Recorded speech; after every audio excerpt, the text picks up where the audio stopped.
A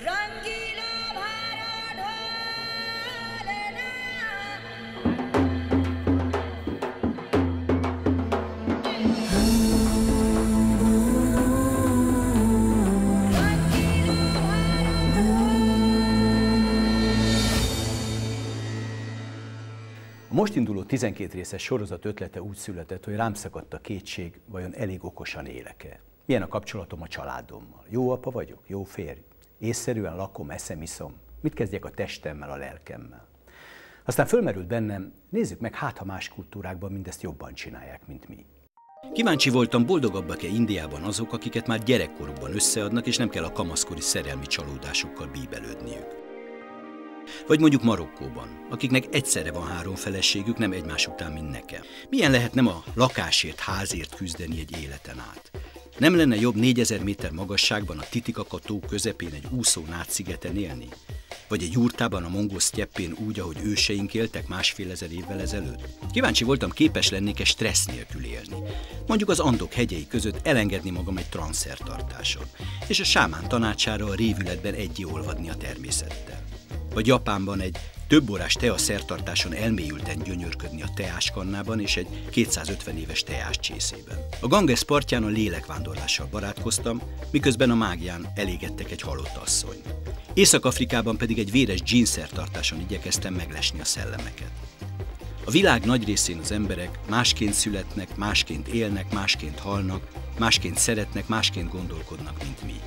Valami okuk talán csak lehet erre. Barátaimat arra kértem, mutassák meg saját kultúrájukat. Norikóval Japánba, Zsárgállal Mongóliába, Javierrel Peruba, Szaiddal Marokkóba, Szaharába utaztunk. Gergő az ortodox zsidó, Feró az olácigány hagyományokba vezetett be. Vajamán apó az Amazonas vidékén, Kinga pedig a Kárpátokban Gyimes felsőlokon látott vendégül. És így kerültem Indiába Ranjittal. Ez itt Ázsia legnagyobb nyomor negyede, kb. 2,5 millió ember él ilyen körülmények között. Akár mi is születhettünk volna Indiában. Mondjuk a bombai nyomor negyedben, mint Dipali, ez a 15 éves kislány. Ő a helyi iskola legjobb tanulója, és innen jár reggelente az iskolába. Errefelé a WC az utcán van, magyarázza bombai barátom és kísérő. És a ház előtt a földön mosnak az asszonyok, mert a lakásban nincs rá hely.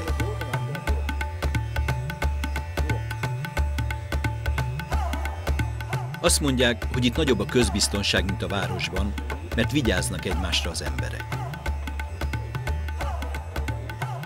Dipaliéknál ez a fürdőszoba. Az utcától csak egy függöny választja el. Erre a kis deszkára ülnek és úgy mosakodnak. A nagymama fogad bennünket. Dipali édesanyja meghalt, a papa alkoholista, a nagymama gondoskodik a gyerekekről. A viskó alapterülete körülbelül 4-5 négyzetméter. Dipaliék 4-en vannak testvérek, 3 lány és egy kisfiú. Ez a tyúklétre vezet a hálószobába, én még beférek valahogy, de indiai barátom Ranjit csak a létráig jut. Ez a lányoknak a szobája, itt alszik a Dipali és a két kis testvére. A papa is itt alszik. Itt alszik a papa. Ezek szerint a 3 kislány és a kisfiú. És akkor itt a testvér, a férfiú testvér. Which is your place? Kérésemre Dipali megmutatja a helyét. This is your place. 5-en fekszenek itt. És hol vannak az iskolaszerei, a tanszék? आपके किताबें कब वगैरह का है स्कूल में? दिखाना निकालना? Itt vannak a könyvek. गर्मियों में बहुत गर्म होता है इधर. Itt vannak a ruhák, ez a szekrény. És itt a földön? A lányok itt a földön tanulnak. Yeah. És mondjuk érdemes megnézni, hogy milyen gyönyörű tiszták ezek a lányok, és hogy milyen szépen öltöznek. Ilyen körülmények között, hogy lehet ilyen szépen élni. Azt kérdezem, hogy ő Istent, mikor bemegy a templomba, akkor megkérdezi Istentől, hogy miért történik ez velünk, és miért ilyen nehéz az élet? Hogy tudja ezt feldolgozni? Azt mondja, ő sose reklamált, mert minden mi van, annak örül, vagy annak köszön. Most megyek a nappaliba és a konyhába, innen föntről a hálószobába. A bádogtető alatt most is van vagy 40 fok. Mi lehet itt a nyári 50 fokos hőségben? A nagymama ebéddel készül. Én meg zavarban vagyok, mert nyilván a család 2 napi élelmét áldozta fel most a tiszteletünkre.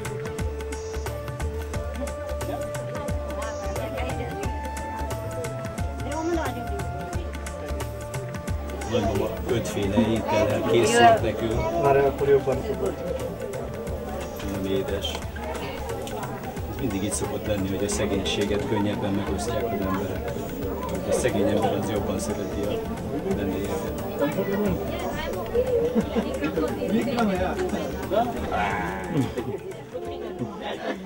Az elmaradottság borzalmas dolgokra sarkalhatja az embert. Ha India, Kína vagy Dél-Kelet-Ázsia más elmaradott területein kislánynak születünk, komoly esélyünk lenne rá, hogy a szüleink már magzatkorunkban megölnek bennünket. Mert csak a fiúk lehetnek családfenntartók, csak ők örökölhetik az ősök földjét. Ők viszik tovább a család nevét, és bizonyos vallásokban csak ők végezhetnek fontos szertartásokat. Ezért a szülők az ultrahangos vizsgálat után elvetetik a gyerekeket, ha a magzatról kiderül, hogy kislány. Vagy balesetnek álcázzák a csecsemőgyilkosságokat. Indiában például emészthetetlen ételeket etetnek az újszülöttekkel. Kínában szándékosan a kád szélén felejtik a babákat, hogy a vízbe zuhanva megfulladjanak. Kínában a születésszabályozás bevezetése óta olyan mértékben nőtt a fiúk aránya, hogy számítások szerint hamarosan 50 millió kínai férfi hiába keres magának feleséget.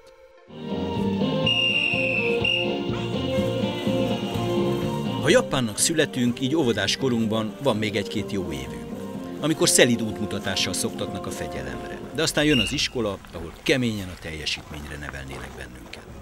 Ezt az óvodát egy sintó templom tartja fenn. A papok egyben óvóbácsik is, de ez nem egyházi intézmény, az ősi természeti vallás tulajdonképpen része a japán emberek hétköznapjainak.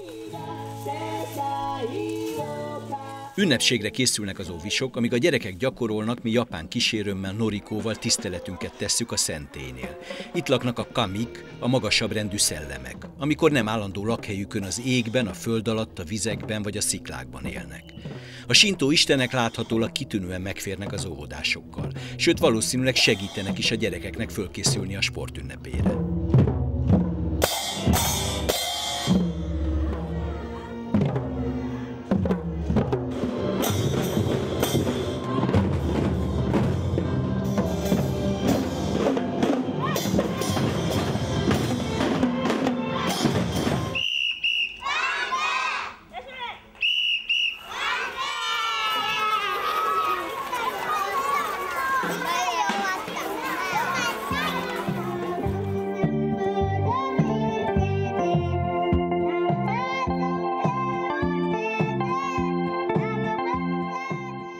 Kis mongol faluban egy lóversennyel egybekötött iskolai évnyitó ünnepségen vagyunk. Nem sokára elkezdődik majd a lóverseny, ahol 1 éves csikókon 6-7 éves első osztályosok fognak versenyezni. Ez errefelé olyan iskolai érettségi vizsgálat is, mert a gyerekek egy része lovon jár iskolába, tehát aki nem tud lovagolni, nem tud iskolába menni. Úgyhogy ha Mongóliában a sztyeppére születünk, óvodás korunkra már tudnánk lovagolni. Magyarországon élő mongol barátom Zsárgál is ebbe az iskolába járt. A messziről jött vendégeket a díszelnökségbe invitálták, Mongólia legnagyobb hősei, a birkózó bajnokok és a híres lovasok. A lovasok felvonulása után a versenyzők a startvonalhoz, a falu pedig 12 kilométerrel odébb a célhoz vonul. A 12 kilométeres táv az 1 éves kiscsikóknak csaknem olyan megerőltető, mint 6 éves lovasaiknak. Mongóliában olyan sok lóverseny van, hogy a nyugat-európai lódoktorok állítólag itt kísérletezik ki a tiltott doppingszereket, amit aztán a nyugati lóversenypályákon vetnek be. Ezeken a csikókon szerencsére még nem kísérleteznek. A gyerekek hetek óta készülnek a versenyre. Az első helyen Csikó fut be, kis lovasát nem sokkal a cél előtt elvesztette. Szerencsére a srácnak semmi baja nem történt, mi több a versenybíróság úgy dönt, neki ítéli az első díjat. Azt mondták, ez Csikó verseny, már pedig a kis Csikó célba ért.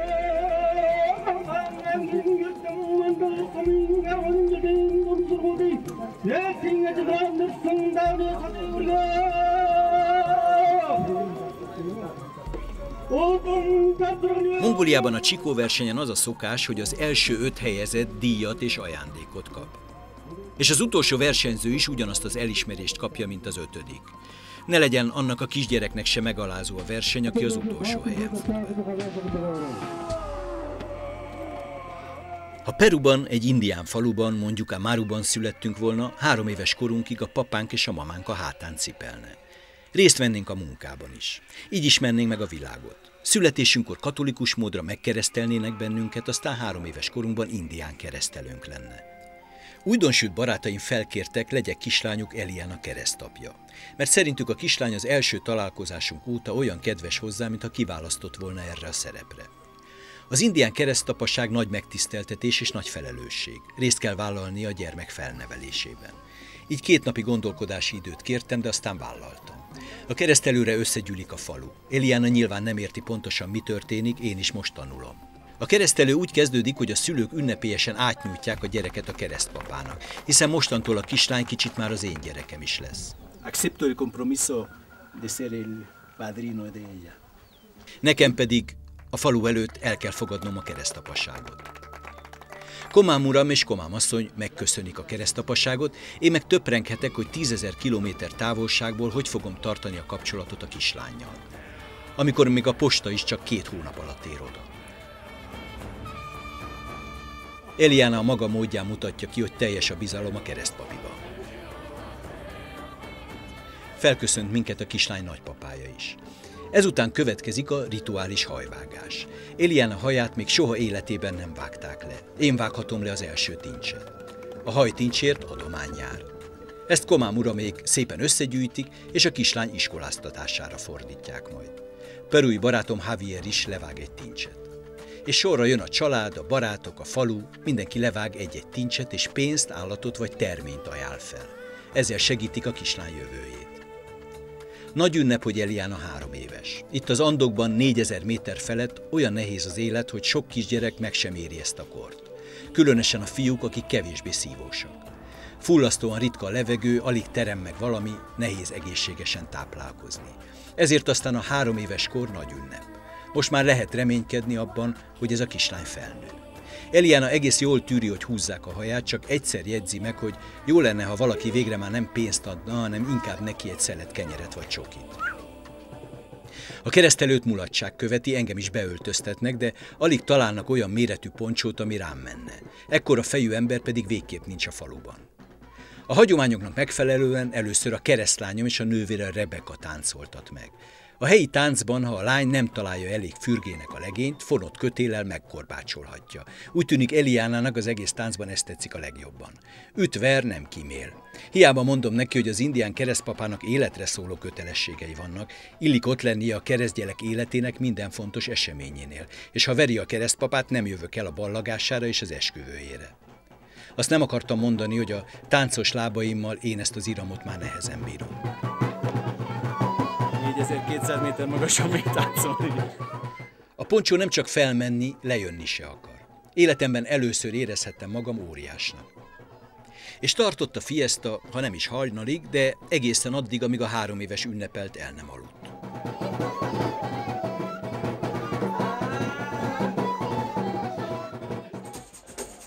Ha haszid zsidó kisfiúnak születtünk volna, akár itt Budapesten, meglepő módon szinte pontosan ugyanolyan szertartással avatnának bennünket a közösség tagjává, mint Eliánát, az inka kislányt.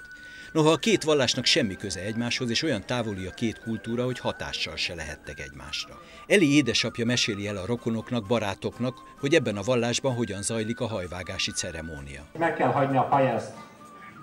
Szintén a mai naptól hordoz Eli kipát, szemléltető rojtokat, ciceszt is. Eliezer is 3 éves. A mai naptól nem csak vallása kellékeit viseli, hanem megkezdődik a formális tanítása is. A zsidó gyerekek ugyanis 3 éves korukban kezdik tanulni a betűvetést. Így hamar elkezdhetik olvasni a Bibliát és az imádságokat. Eli be is mutatja, hogy már sok betűt ismer az Alef Bészből, a Héber ABC-ből.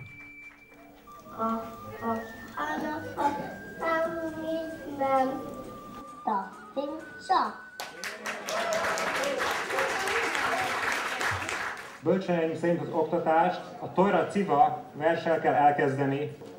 Ennek a fordítása Mózes törvényt adott nekünk, Jákob gyülekezetének örökségül. A gyerekekkel most közösen elmondjuk ezeket a verseket.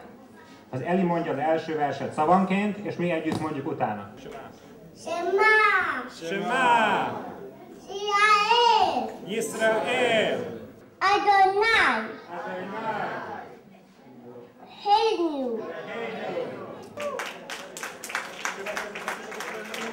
Szokás összekötni a hajvágást az oktatási másik aspektusával, az adakozásra, a szadakára szoktatással is. Ezért azért lekössük a fiút, szokás, hogy mindenki a kezébe ad egy kis szadakát, adományt, és azt az Eli berakja a perseibe, és amíg ezt teszi, addig levágjuk a haját. Az így befolyó összeget azt az Eli óvodájára fogjuk fordítani. A nyalókát ugyan nem a zsidó bölcsek írták elő, de egy 3 éves kisfiú ennyit igazán megérdemel, hogy végigállja ezt a szertartást. Eli első hajtincseit a papa és a mama vágja le. Aztán jön a család, a barátok, mindenki gondosan ügyel, hogy az ősi törvénynek megfelelően 2 oldalt megmaradjon egy-egy tincs, a pajesz. Szaporodik a haja tálban, Eli persejében pedig az adomány. A pénzt a kisfiú a hagyományoknak megfelelően jótékonyságra fordítja, az óvodájának ajándékozza.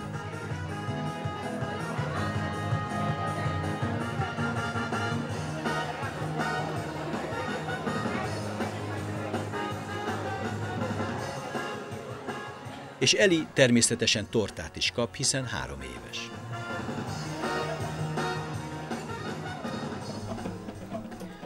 Ha Marokkóban arab kisfiúnak születtünk volna, most 3 éves korunkban lenne a körülmetélésünk. A zsidó kisfiúknak 1 hetes korukban vágják le a fütyjükről a fitymát, az arab gyerekeknek itt Marokkóban 3-5 éves korban. Másút az iszlám világban és Afrika belsejében pedig még később történik ez az avatási szertartás. Omar nem tudja pontosan, mi készül. Csak annyit mondtak neki, hogy nem sokára nagyon büszke lehet magára és ajándékot kap. De Omar aggódva lesi az előkészületeket. A szülők ilyenkor nincsenek jelen, hogy ne hozzájuk kötődjön a fájdalmas esemény. Az egyik nagybácsi és a barátok igyekeznek segíteni a gyereknek. A papa el is ment itthonról, a mama pedig kint van az asszonyokkal az udvaron. A körülmetélést megtalálhatjuk szinte valamennyi sivatagi kultúrában, az ősi higiénia része. De ami teljesen érthetetlen számomra, az a női körülmetélés. Afrika egyes vidékein a kislányok csiklóját csonkolják, és ezzel örökre megakadályozzák őket az örömteli nemi életben. Omar okos nagyfiúként tűri, hogy a helyi borbély közreműködésével kisbabából nagyfiúvá avassák. Az udvaron ünnepel a család, és a hangos zene elnyomja a kicsi fiú fájdalmas sírását is. A hagyományoknak megfelelően nincs érzéstelenítés. A bölcsek azt vallják, hogy a fájdalom hozzátartozik életünk minden nagy változásához. Fájdalommal szülj, mondja az írás. Fáj a születés, a nagyfiúvá vagy nagylánnyá válás, fáj a szülés, és fájnak az öregkori betegségek. Ajaj, éreztem, hogy baj lesz. A saját bajaimat mindig csöndben tűrtem, de egy kiszolgáltatott kisgyerek fájdalmát képtelen vagyok elviselni. Arab barátaim megmosolyognak és nyugtatnak, ez a hagyomány. Omar túl van a nehezén. Ellátják a sebét és kicsit pihen. Aztán következik az ünneplés, az ajándékozás. Barátjától, Naimtól játékot kap, többiektől pénzt és csokit.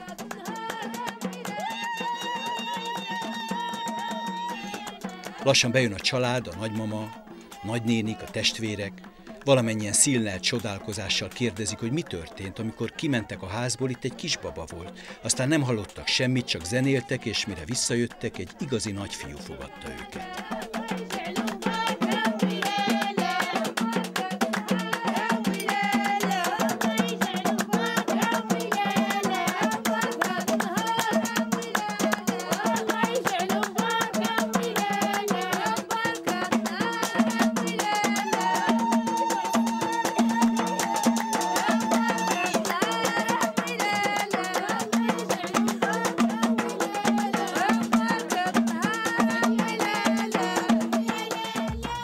Ha gyimesi csángónak születtünk volna, babalátásra jönnének hozzánk szüleink barátai, mint most Kinga és Imi.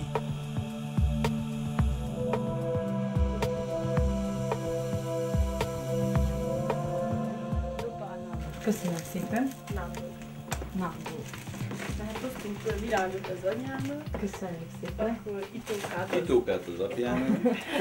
Jelenleg munkában van. Ezen a vidéken is babona, hogy illik a gyereket megköpködni. Miért kell megköpködni a szegény kisbabát? Azért, hogy ne fájna feje, mert hogyha megigézik, akkor fáj a feje. Sír. Azt honnan lehetne tudni, hogyha megigézték volna? Nyugodt, sír. Sír, nem tud aludni el. Na tehát egy kisbaba az nyűgös és sír, olyankor mindig meg De van igézve? hogyha meg vizet vetsz, leszállnak az ajából. Gyufaszálok, akkor meg van igézve. És ha nem szállnak le, akkor csak nyűgös. Ezt este rögtön ki is próbálhattuk. Szegény Attikát annyit csodáltuk, hogy véletlenül megigéztük. Imi a papája szerencsére nagy mestere annak, miként lehet kiűzni a rontást. Veszünk egy pohárba vizet, és akkor ahány szál van, annyi mi atyánkot el szoktunk mondani. És akkor van elégetett gyufákat? Igen, belevágjuk, és ha meg van igézve, akkor leszáll. Egy már le is szállott. Igen, az aljára. Egy fenn van, egy leszáll. És közben mondod a mi atyánkot? Igen. A gyufás vízzel aztán Imi megkeni a kisfiú homlokát, kezét, lábát, hasát, és 7 cseppet a nyelvéhez is érint.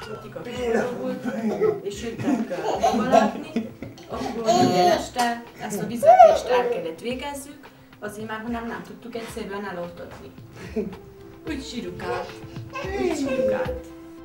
És tessék, elmúlt a rontás.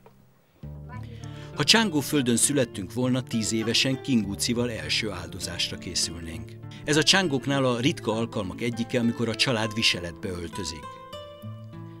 Az első áldozó kislányt is csángó viseletbe öltözteti a nagymama, nem fehér ruhában, mint másutt szokás. Ahogy Anna néni meséli, a ruhát ő készítette, amikor Kingúci mamája volt első áldozó. A mise után olyan díszes ebédet rendeznek a kislány tiszteletére, mintha a lakodalmát ülnék. Nem olyan régen a csángók hétköznap is ilyen viseletbe jártak.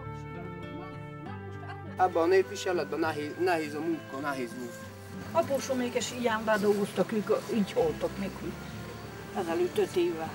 Na, azért mehetnek a misére, hál' Istennek. Lépjél ide, Laci. Isten segít.